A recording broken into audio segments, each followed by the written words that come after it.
রুগী নেওয়ার খাতিরে পৌঁছার অভাবে সময়ের জন্য আমাদের কত কত রুগী আমরা বাঁচাইতে পারি না। আমার মালামাল নিয়ে জাতি আসতে খুব কষ্ট, এক গাড়ি কষ্ট।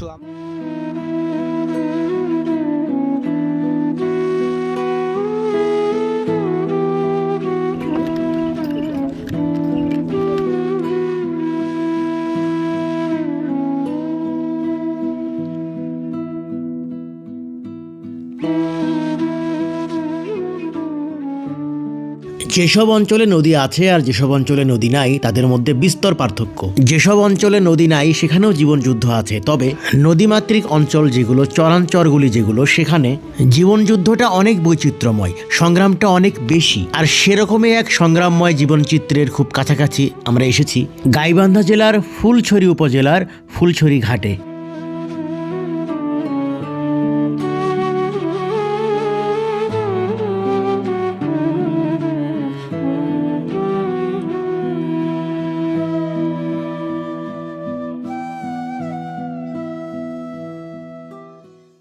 ফুলছড়ি বাজারে হাট বসে সপ্তাহে 2 দিন। শনিবার এবং মঙ্গলবারের সেই 2 হাটে হাট করতে আসেন যমুনা নদীর 3 কিলোমিটার ভেতরের চর পেপুলিয়া গ্রামের বাসিন্দারা। শুধু পেপুলিয়া নয়, দূরের এবং কাছের আরও অনেক চর থেকেই শত শত মানুষ হাট করতে আসেন ফুলছড়ি ঘাটে। আমরা গিয়েছিলাম পেপুলিয়া গ্রামে, তাই সেই গ্রামের গল্পই আজ শোনাবো। বেচাকেনা শেষ করে প্রয়োজনীয় মালামাল সামর্থ্য অনুযায়ী নিজেদের কাঁধে, মাথায় কিংবা ঘোড়ার গাড়িতে করে নৌকার ঘাট পর্যন্ত নিয়ে আসেন চরের মানুষজন।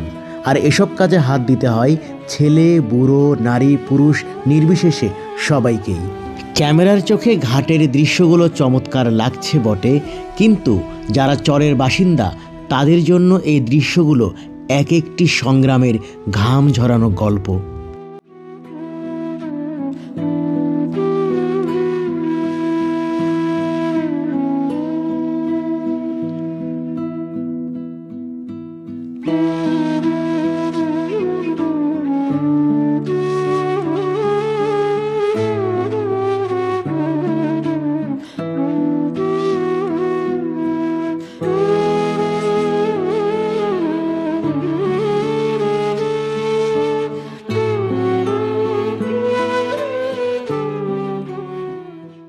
এখানে কোনো ঘাট নেই, এমনকি নৌকায় ওঠানামার জন্য স্থায়ী কোনো ব্যবস্থাও নেই। নদী যখন যেমন, এখানকার ব্যবস্থাও হয় তেমন। এখানে ছোট্ট একটি জেটি মতো দেখা যাচ্ছে, আপাতত এটি ব্যবহার করেই নৌকায় উঠছেন চরের বাসিন্দারা, আর তাদের সঙ্গে আমরাও নৌকায় উঠে পড়ি। নৌকায় উঠে একটু অবাকই হই, এই যে চরের বাসিন্দারা, যারা কিনা প্রচণ্ড কষ্ট করে মালামাল নিয়ে নৌকায় করে চরের মধ্যে বাড়ি ফিরছেন, তাদের চেহারায় সেই কষ্ট বা সংগ্রামের কোনো ছাপ দেখতেই পায়নি। তারা আসলে অত্যন্ত অভ্যস্ত এই জীবনযাপনের সঙ্গে। কয়েক মিনিট নৌকা চলার পর আমাদেরকে নামিয়ে দেওয়া হলো একটি বালুর চরে, এবং তারপর দেখি সবাই যে যার মতো দৌড়াচ্ছে, এবং একই আমরা দেখি তারা পানিতে ঝাঁপ দিচ্ছে। না, ঠিক ঝাঁপ দিচ্ছে না, নারী, পুরুষ, বৃদ্ধ, যুবা নির্বিশেষে সবাই হাঁটু পানিতে নেমে পড়েছে। আসলে নদীতে পানি কম থাকায় এবং ছোট ছোট চর জেগে ওঠায় নৌকা নিয়ে সরাসরি 3 কিলোমিটার ভেতরের পেপুলিয়া চরে যাওয়া সময় সাপেক্ষ এবং খরচ সাপেক্ষ, তাই শর্টকাট রাস্তা বাঁচতেই এই সংগ্রাম।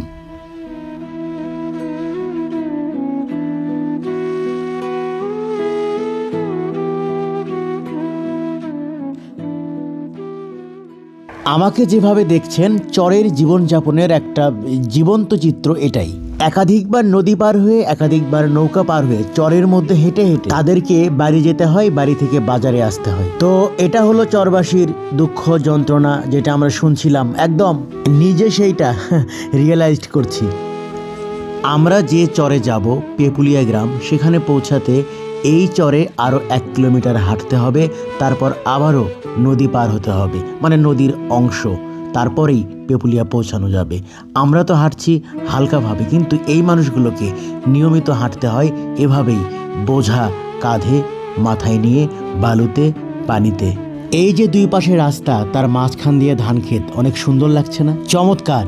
কিন্তু এই রাস্তা দিয়েই অনেক কষ্টের গল্প লেখা হয় প্রতিদিন, প্রতিবেলায়।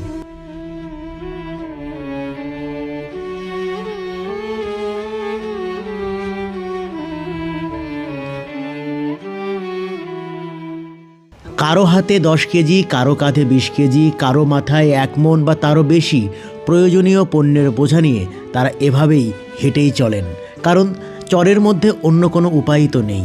বন্যা এলে ডুবে যায় চর, আর শুকনো মৌসুমে যাতায়াত ব্যবস্থার সংকটের কারণে নানাবিধ সমস্যায় নিজেরাই ডুবে থাকেন চরের বাসিন্দারা। তারা নিজেরাই তুলে ধরলেন তাদের দুর্দশার কথা। আমাদের ওই পার থেকে আসতে নৌকাতে পারাপার করতে 2 ঘন্টা সময় লাগে। সেই সময়টা আমাদের মনে করেন যে ডাক্তারের কাছে রুগী বেশি মানে সিরিয়াস অবস্থা হইলে আমাদের মানে কষ্ট হয়। আর যদি এখান থেকে একটা যানবাহন বা ভালো একটা মানে ব্রিজের যদি একটা থাকতো, তাহলে হয়তো অল্প সময়ের মধ্যে আমরা ডাক্তারের কাছে পৌঁছতে পারতাম। আমাদের ফুলচুরি বাজারে শুধু হাইটেই যাওয়া লাগে, কোনো যানবাহনের কোনো ব্যবস্থা নাই। যানবাহনের মধ্যে এই নদীটা পার হওয়া লাগে খাওয়া গুদারের ঘাট হিসাবে। হাত পার বেয়ারিং পর্যন্ত, হাত পার বেয়ারিং যাচ্ছে, বেয়ারিংটা পর্যন্ত নষ্ট হওয়া যায়। এরকম আমাদের কষ্ট। আঙ্গারে হেনে যদি একটা ব্রিজ হইতো আমরা খুব একটা আরাম পাইতাম। 1 মণ ধান বা 1 মণ ভুট্টা যদি আমি নিতে চাই, আমি নিতে পারতেছি না। সেখানে একটা লেবার নিতে হয়, যে বেশি বোঝাও পাইতে পারে তাকে নিতে হয়। তাক দেওয়ার আগে ধর 100 টাকা, আবার নৌকা ভাড়া দিতে হয় 50 টাকা, আবার মাঝখানে চরে ওখানে ঘোড়ার গাড়ি দিতে হয় 50 টাকা, আবার ফের আর এক নৌকা পার হওয়া লাগে। এভাবে আমাদের অতিরিক্ত শ্রম হয়, অতিরিক্ত পয়সাও খরচ হয়। অবশেষে আমরা যমুনা নদীর একদম মাঝখানের চর জনপদ পেপুলিয়া গ্রামের ঘাটে এসে পৌঁছলাম। ফুলছড়ি ঘাট থেকে 2 বার নৌকা পার হয়ে, 2 বার হেঁটে, আরেকবার পানির মধ্য দিয়ে হেঁটে 3 কিলোমিটার পথ প্রায় 1 ঘন্টায় পাড়ি দিয়ে আমরা এখন বাজু ফুলছড়ি ইউনিয়নের পেপুলিয়া গ্রামে। মূল জনপদে পৌঁছাতেই এই বালির চরটি আবারও আমাদেরকে পাড়ি দিতে হয়, আর তারপরেই ছবির মতো সুন্দর পেপুলিয়া গ্রাম।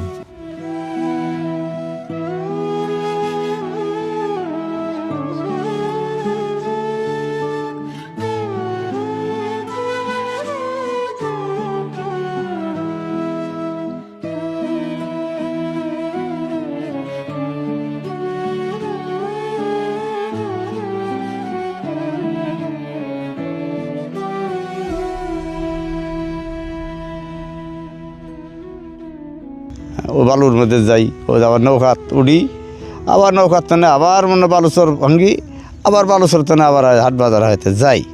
এই যে এরকম যাতায়াত কষ্টই। আবাদ মৌসুম করি এবং কত বছর বন্যা খায় জায়গা, হ্যাঁ, আবার যদি না খায় হয়তো কত বছর ভালোই হয়। গরু বাছুর নিয়েও হয়তো বন্যা হলে খুব অসুবিধা হয়। ফসল পাতি এবার বন্যা হয়নি, মোটামুটি হয়েছে। আর যদি বন্যা হয়তো তাহলে তো খাইয়ে গেল নিয়ে। একটা ব্রিজ নাই, এটা কোনো কিছু নাই। ওই সাঁতরে যাওয়া নাগে, সাঁতরে আসা নাগে, সময় নৌকা থাকে, সময় হয়তো থাকে না, আর দুর্ঘটনা ঘটে। একটা দুর্ঘটনা ঘটলেও এই পার থেকে ওই পার যেতে তো খুব কষ্ট হয়। এই যে ধান করছি, আবার ভুট্টা করুন, এগুলি মাঝে মাঝে ভালো জমি দিলে সেলে হয়তো ইরি ধান হয়, আর দিলে ভালো না সেলে হয়তো ভুট্টা করা হয়। এর মধ্যে কিছু কিছু জমিন আছে মরিচ টরিচ এগুলো করা হয়। বন্যার মাসে মনে করেন যে ওদিক ওদিক যাওয়া খুবই, নৌকা ছাড়া মানে কোনো যাওয়ার পথ নেই। হ্যাঁ, এবং ঘরের মধ্যে পানি হয়। হ্যাঁ, গরু বাছুর নিয়ে সমস্যা, পোলাপান নিয়ে সমস্যা। হ্যাঁ, নৌকা থাকলে তো একটু সুবিধা হয়, নৌকা না থাকলে খুব অসুবিধে হয়। ঘরের মধ্যে যে খাটখুট চৌকি টুকি থাকলে আর উপরে যেমন করা হয়। আমরা শহরে বা গ্রামে যেখানেই থাকি না কেন, আমরা যারা শুকনো এলাকায় থাকি তাদের সাথে এই নদী এলাকার, চর এলাকার মানুষের জীবনযাপন, জীবন সংগ্রামের পার্থক্য অনেক বেশি। আরেকটি বিষয়, 80 কিংবা 90 দশকের শৈশব কৈশোরের স্মৃতিচারণ করেন অনেকেই। বর্তমানে তো সব কিছুতেই আধুনিকতার ছোঁয়া, সেই মাটি ছোঁয়া দিনগুলো তো আর ফিরে আসবে না। কিন্তু যমুনার বুকের এই গহীন চরগুলোতে প্রকৃতি ও মানুষ এখনও যেন নিবিড় সম্পর্কে জড়িয়ে আছে।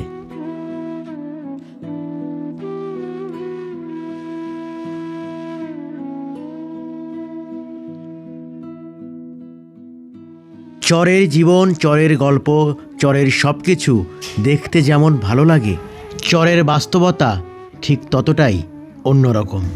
আর বাংলাদেশের সবগুলো চর ঘুরতে পারবো কিনা জানি না, চেষ্টা করব যখন যেখানে যেটাই সুযোগ পাবো সেটাই ঘুরে দেখার। ইনশাআল্লাহ আপনাদেরকে ঘুরে দেখানোর। সে পর্যন্ত বগুড়া ব্যানারের সঙ্গেই থাকুন।